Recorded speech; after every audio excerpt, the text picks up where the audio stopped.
And then there's the question of the spiritual death, the second death. So that's a whole new subject, but most people don't understand the sequel of events. They think, well, you either go to hell or heaven when you die. Well, it's not quite as black and white as that, because there's a sequel of events that follow through. Even there, most people that die here will go to what's called the first death. The first death is a spiritual death, a living death, so to speak. You'll wake up dead. If you're one of those that didn't find God in this life, that didn't want God in this life, that rejected your chances for salvation in this life, then where can you go? You go to a place for those that didn't want God. So you get what you want if you didn't want God here, if you didn't want salvation here, if you didn't want the spiritual here, if you didn't choose to go into the spiritual, and you totally wrapped yourself up in the world of the flesh and the world of lust, in other words, well, those will die in their sins and go to the next life and still be trapped in their sin of unbelief. Unbelief not because they couldn't believe, unbelief because there's none so blind than those that will not see. It's not that they couldn't see, it's that they didn't want to see. It's not that they didn't see and that they saw.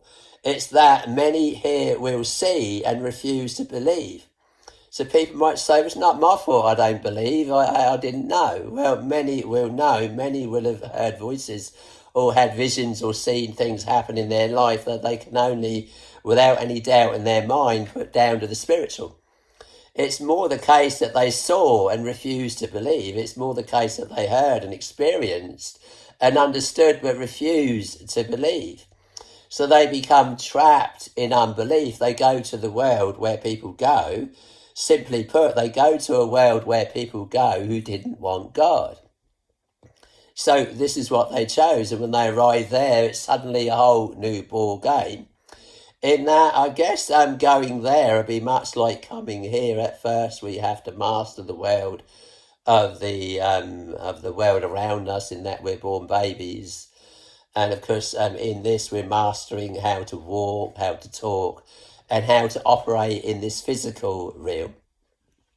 And when we finally get to the point where we're like a teenager, we've mastered the physical realm, we understand how it all works.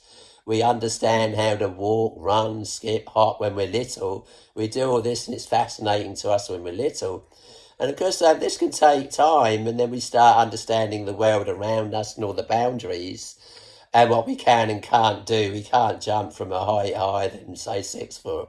We quickly learn this. We might like jumping off of walls, but one day you might jump from too high and you hurt your feet. You learn to roll when you fall and all this sort of thing. You learn just what your limitations are. And you're given certain limitations because we've been placed into flesh. And therefore we have the limitations of our flesh to operate in this world, in this body. Well, time will go by, and because we leave this body in this realm, we operate in that other realm. And we'll be placed into limitations there, in that the people who die without God will go to a place where those go who didn't want God. So they're limited there in that they didn't want the spiritual here. So they won't have the spiritual there. So he that is filthy, let him be filthy still.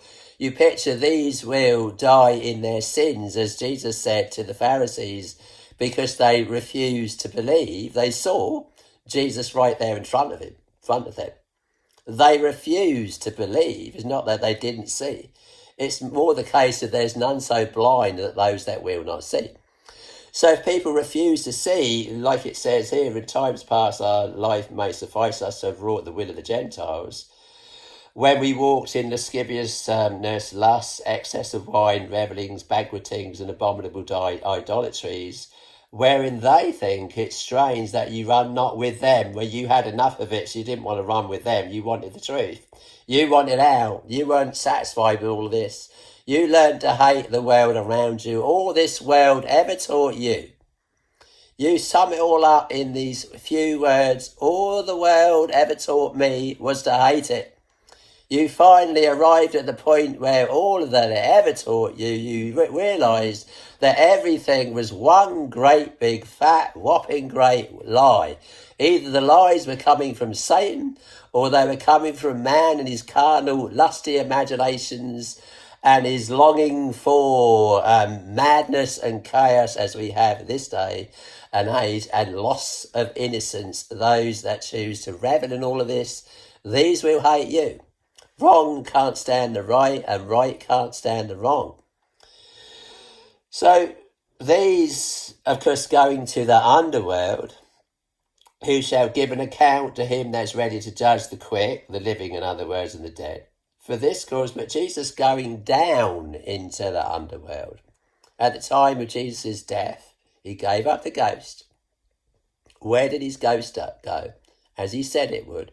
Just as Jonas the prophet, being Jonah, right, was 3 days in the belly of a whale, so shall the Son of Man be 3 days in the heart of the earth.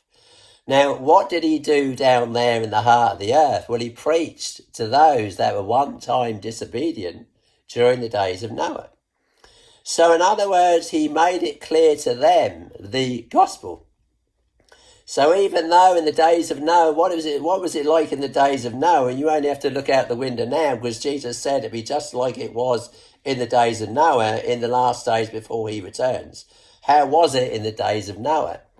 Well, in the days of Noah, just like it is now, just like the world you've come to know and not love but hate, the imagination of the thoughts of men's hearts were only evil continually. And the earth was filled with violence. It's getting more and more like the days of Noah now. Well, back then they didn't have the gospel. But look at the long suffering of God. When once the long suffering of God waited in the days of Noah, and finally the flood came. Now finally, a thousand or so many years later, Jesus goes down there and gives them the gospel to give them hope.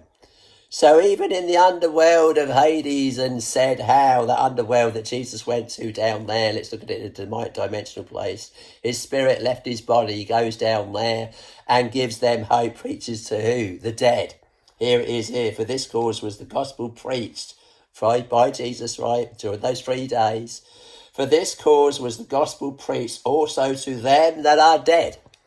You can't get it clearer than that. So even in that underworld, that awful underworld of Hades, how long have they been there? Jesus died 2,000 years ago.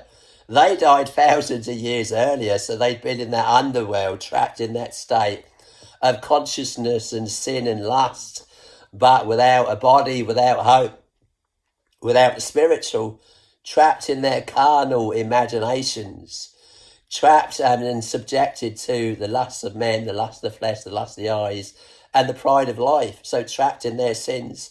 Suddenly there's a life flow coming in. Suddenly they sense this man coming in, who is Jesus Christ, and he gives them the gospel, he gives them hope. So even though there's those down there in the underworld of Hades, there's also the gospel there, and there's also a glimmer of hope there that Jesus Christ gave them.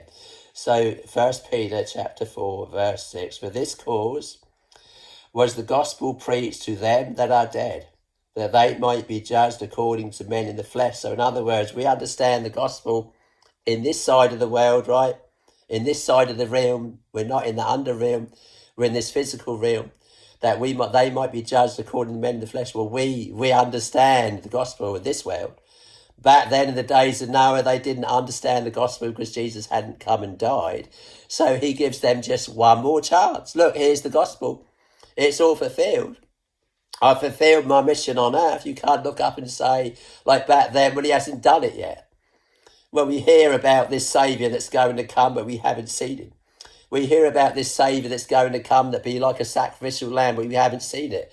Well, now they've seen it. Jesus made it even clear to them that they now have no other excuse left other than they've heard and they've seen. But they refuse to believe even then. They'll be even more accountable and more trapped in their lust and their sins. Where else can they go? Where they chose. If they didn't want God, where you've got, if you like it that way, if you want it that way, where you have all eternity if you want it, as long as you have a choice, yes, you have a choice. Well, if you want to choose forever to reject God, to reject